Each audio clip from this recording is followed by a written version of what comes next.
লক্ষ্মীপুর ২ আসনে ভোটের মাঠে মরিয়া হয়ে উঠেছেন বিএনপি ও জামায়াত প্রার্থী। তাদের কর্মী সমর্থকরাও প্রতিযোগিতা দিয়ে হাট বাজার এবং ভোটারদের বাড়ি বাড়ি যাচ্ছেন। সাংগঠনিক কার্যক্রম নিষিদ্ধ থাকায় এই নির্বাচনে আওয়ামী লীগ অংশ নিতে পারছে না। তারপরও শীর্ষ দুই দলের নেতাকর্মীরা আওয়ামী লীগের ভোটারদের কাছে টানছেন। শেষ মুহূর্তে প্রার্থীদের চোখে মুখে ঘুম নেই, তারা বিরামহীন প্রচারণা চালাচ্ছে।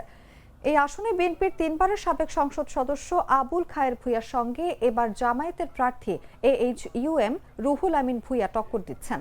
বিএনপি প্রার্থী জেলা কমিটির সাবেক সভাপতি আর জামায়াতের প্রার্থী জেলা আমির। ফলে এই আসনে ভোটার মাঠে খেলা জমেছে দুই ভূঁইয়ার। এই আসনকে বিএনপির ঘাঁটি ও খালেদার ঘর বলা হয়। বিএনপি প্রার্থী আবুল খায়ের ভূঁইয়া বলেন, চারদিকে ভোট উৎসব চলছে। জামায়াত শিবির বেহেস্তের কথা বলে গ্রামের সহজ সরল ভোটারদের বিভ্রান্ত করছে। 12 ফেব্রুয়ারি ভোটাররা ব্যালটের মাধ্যমে জবাব দেবে। জামায়াতের প্রার্থী AHUM রুহুল আমিন ভূঁইয়া বলেন, ভোটের মাঠে জোয়ার উঠেছে।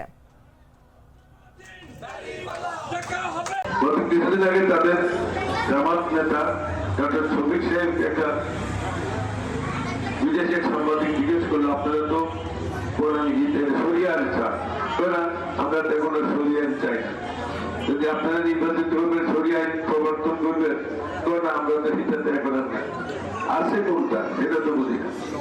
একজনে বলে যে আপনার রোজার পূজার সমান, এখন রোজার পূজার সমান হয়তো এবার আমরা দেখুন আমাদের সমাগমকে 8 দিন পর্যন্ত রোজা আছে, তখন কিন্তু পূজা বন্ধ করাচ্ছে। এটা কি সমান কেমন বুঝে দিতে আর বলতে যে আপনার সিগারেটের মধ্যে এক টান সুখ টান দিয়ে আপনার প্রাণী পাতা ভোটদান বেড়েছে। আসলে আমাদের দেশের বাজার এটা দেখবো, এটা আমাদের বিষয়।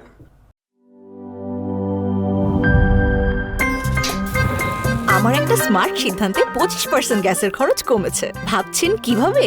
সাধারণ গ্যাস স্টোভ বদলে আমি এনেছি আরএফএল গ্যাস স্টোভ। এর সাইন্টিফিক নজল ও ব্রাস বার্নার ক্যাপ সমানভাবে তাপ ছড়িয়ে রান্না করে দ্রুত।